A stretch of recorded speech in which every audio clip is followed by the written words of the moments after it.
আসসালামু আলাইকুম ভিউয়ার্স। এবারের সাবজেক্ট হচ্ছে আমাদের জমি। কারো সারা জীবনের সঞ্চয়, কারো জন্য সারা জীবনের একটি গোল।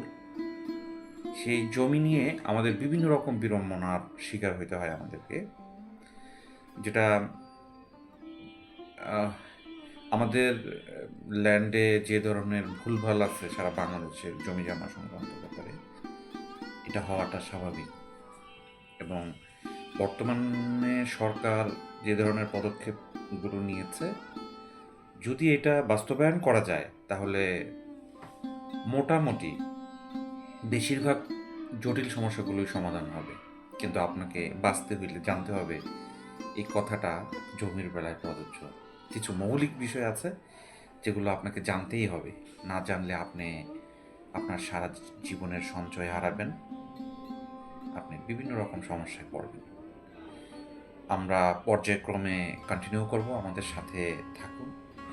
একবারে তো সব সম্ভব না। আমার আমার মনে হচ্ছিল যে আমি এই 10-12 বছরে যতটুকু অল্প অল্প করে সিনিয়র প্রফেশনালদের সাথে থেকে যতটুকু শিখেছিলাম ততটুকু আমার বন্ধুদের সাথে শেয়ার করি। তা আজকে শুধু একটা বিষয় বলবো, যে জমি কখনো মুখে মুখে কারো থেকে জমি কিনবেন না। মুখে মুখে কারো থেকে জমি কিনবেন না। জমি রেজিস্ট্রির মাধ্যমে জমি কিনতে হবে। আপনি দলিল করলেন না, দলিলটাকে রেজিস্ট্রি করতে হবে। রেজিস্ট্রির অফিসে সেটা রেজিস্ট্রি হয়। জমি আমরা মুখে মুখে কিনবো না, জমি রেজিস্ট্রি করে, দলিল রেজিস্ট্রি করে কিনতে হবে। পার্ট ওয়ান, এটা আপনি মনে রাখবেন। এটা মৌলিক যতগুলো বিষয় আছে তার মধ্যে এটা।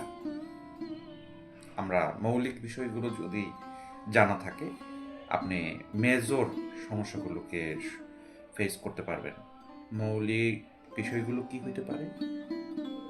প্রথমত হইল জমির মালিকানা। যার কাছ থেকে কিনছেন তার চেইন ঠিক আছে কিনা, তার মালিক, সে আসলে মালিক কিনা। তারপরে থাকতেছে চৌহদ্দি। চৌহদ্দিও মৌলিক বিষয়ের মধ্যে পড়ে।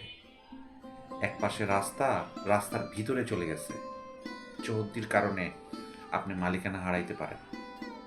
দাগ নাম্বার, এটাও মৌলিক বিষয়ের মধ্যে পড়ে। তে আপনার মৌলিক বিষয়গুলো আপনাকে খেয়াল রাখতে হবে। আমরা আরও অনেকগুলো পার্ট আছে, মোটামুটি আমরা চেষ্টা করব সবগুলো বিষয় শেয়ার করার জন্য।